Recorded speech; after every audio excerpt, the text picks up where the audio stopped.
Alright guys, thanks for watching this Diagnostic World video. Right now we are driving in the Honda Jazz Mk2 2016 model, and what I want to do is give you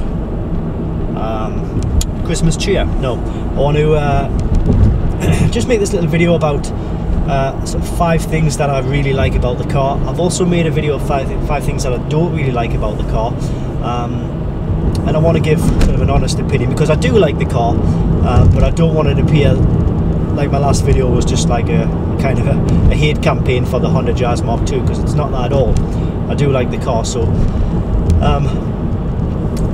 I'll get straight into it. I won't waste your time or anything like that. The first thing that I like about the Honda Jazz Mk2 is that, I said it in my last video, is it really is like a TARDIS. It looks small from the outside, but when you get on the inside, you've got so much room everywhere you look. You've got a lot of foot room for the front passengers. Doesn't matter how forward or how back your seats are, you've got a lot of room there.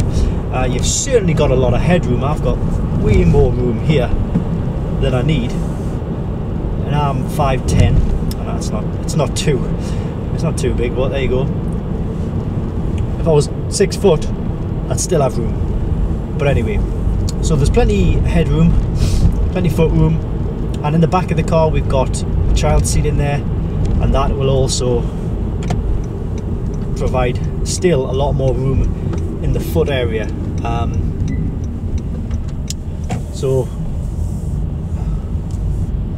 there is a lot of room all around. The only place that the car doesn't really have a great deal of room is the boot, but I've put that on the list of things that I don't really like about the car. So that's one of the things that I love about it. It's just so much room, and it really is like a TARDIS inside. That's the first thing. Now the second thing that I like about this car is the steering wheel. Now if you've watched my last video, you'll see that I didn't really like aspects of the steering wheel. The aspects I don't like is the material they've used in the steering wheel. The aspect that I do like is just the layout and the way it looks, because for a car which is primarily just a shopping car or a running around your village car, it looks like it's actually... Whoa! Christ. Nearly gone... You just nearly witnessed a crash on camera there. She just came straight out, she wasn't even looking. She didn't even say sorry. I don't want to say female drivers, because I'll get into a lot of trouble for that, but she was female. Where was I? Yeah, steering wheel. So this, for the car being such a primarily a shopping car and a running around your local streets car, it's got like a steering wheel which wouldn't look out of place on like a high-end sports car. It's got your multifunction, your airbag in the middle obviously, and it's got this like swooping sort of V down on the brushed aluminium. So it's a really nice steering wheel. I don't like the fact that it's quite thin, but I understand it's a thin car because of the car that we're in. But if they're going through all this effort to make such a good steering wheel, then why don't you just make it a bit thicker? That's what I would say about this. So yeah, so that's the second thing that I like about it. The third thing is quite strange. It's something I've never really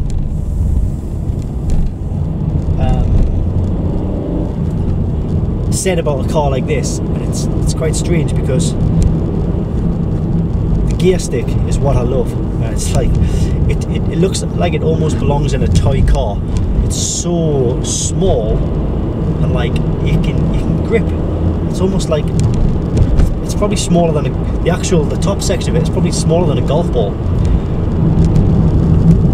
and it just makes it like so much easier to just grab onto and just do your little shifts. I really like it. More often than not, you're going to get a sort of a big, not the size of a tennis ball, but bigger than a golf ball size gear stick.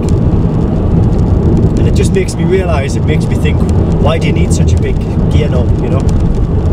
This little one is nice and compact, and I really like it. So I really like that about the Honda Jazz. That's a small thing, I understand that, I get it. It's probably not going to make you want to rush out and buy a Honda Jazz, but it's just something I like about the car.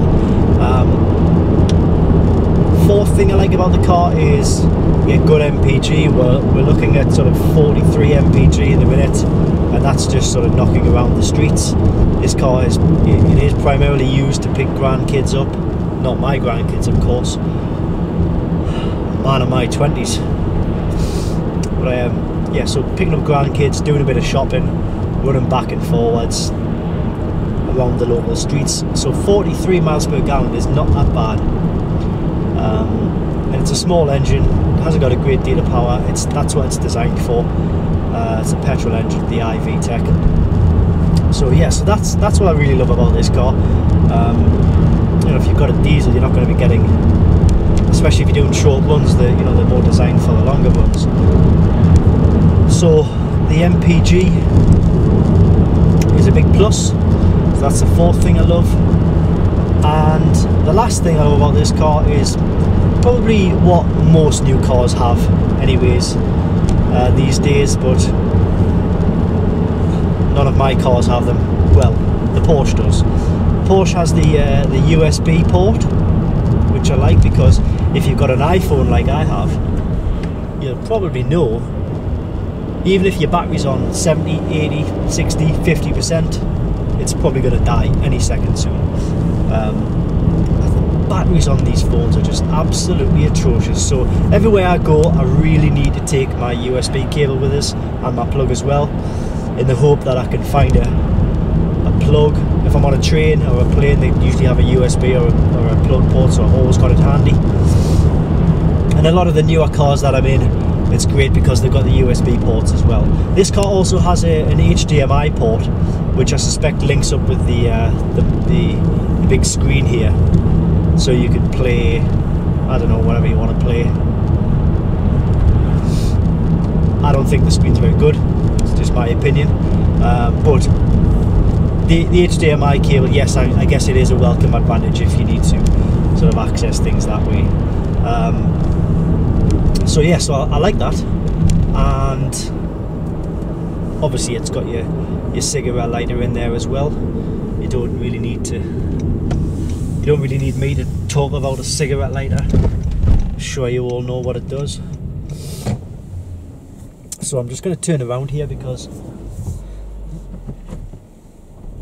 come to the end of this little road and I don't want to go any further. I'm going to go back now. So yeah, so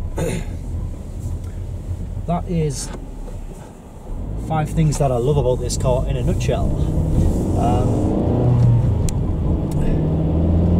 Not sure if you found this interesting or boring. I hope you didn't find it too boring. It's a nice little car overall. I really like the car. If I was looking for a car to, like I say, run around the streets, do a bit of shopping, then yeah, why not? For me personally though, I'm in my mid-30s, it's probably not going to appeal to me. I mean, this car actually belongs to a lady of, I think she's 66, 67, so that's who it appeals to, and that's who it appealed to. I'm not saying if you're in your 30s and your 40s you can't have one. It's just, I think if you're in your 30s and 40s you might be more inclined to go for something a bit better, or bigger should I say, because you might have kids that you need taking places all the time. It's probably not suitable if you've got, like, say 2 or 3 kids and then you need to go and do your shopping as well, because you're not going to have enough room. If you've got no kids, or 1 kid or 1 passenger, then you need to go and do the shopping. Sure, why not? But if you've generally find that you've got a full-on packed car all the time, I wouldn't bother. But if you're retired and you just mope around, great. That's my opinion on this car. But other than that though, I like it. I do like it. It's a nice little runner, a nice driver. So it's the 10th of December at the minute. It's 15 days before the big man comes down the chimney. And I just want to take this opportunity to wish you all a very Merry Christmas. Hope you are all excellent to each other. And I wish you a lot of health and happiness for 2017 and onwards. Don't forget to check out the website. It is www.diagnostic-world.com. You can click the link directly below this video and it will take you to the website. Alternatively, just search for Diagnostic World in your Google search engine. See you when I see you.